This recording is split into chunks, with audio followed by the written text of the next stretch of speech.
کہ قربانی جو ہے وہ لوگ یہ سمجھتے ہیں کہ مثلا شوہر نے کر لی تو بیوی کی طرف سے بھی ہو گئی، بیوی نے کر لی شوہر کی طرف سے بھی ہو گئی، باپ نے کر لی بیٹوں کی طرف سے بھی ہو گئی۔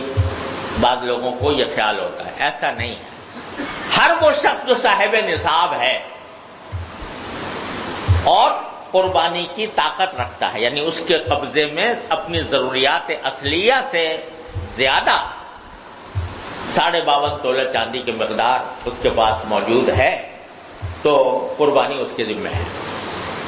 اگر باپ کے پاس بھی ہے، بیٹے کے پاس بھی ہے تو باپ کی بھی قربانی، بیٹے کی بھی قربانی۔ شوہر کے پاس بھی ہے، بیوی کے پاس بھی ہے تو شوہر پر بھی قربانی بھی۔ ایک تو یہ، دوسرا یہ بہت کثرت سے لوگ اس مغالطے میں ہیں کہ جب آدمی قربانی کرے تو کسی نہ کسی کو ایصال ثواب کرے اور اس کی طرف سے کرے، تو یہ بھی کوئی ضروری نہیں ہے۔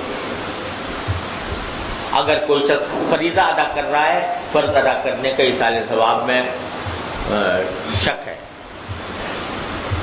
لیکن نفلی قربانی اگر کوئی کر رہا ہے تو اس میں جتنوں کو چاہے ثواب میں شریک کر سکتا ہے۔ اپنے والدین کی طرف سے کر لے، اپنے سارے اعزاء اقربا کی طرف سے کر لے، ایک ہی جانور میں 10 20 30 40 50 جتنے آدمیوں کو شامل کرنا چاہے کر سکتا ہے۔ رسول کریم صلی اللہ علیہ وسلم نے ایک مینڈا قربان فرمایا پوری امت کی طرف، پوری امت کی طرف۔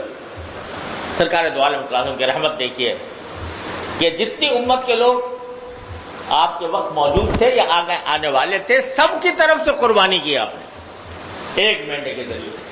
تو معلوم ہوا کہ ایک جانور کے اندر بھی ایصال ثواب میں کئی لوگ شریک ہو سکتے۔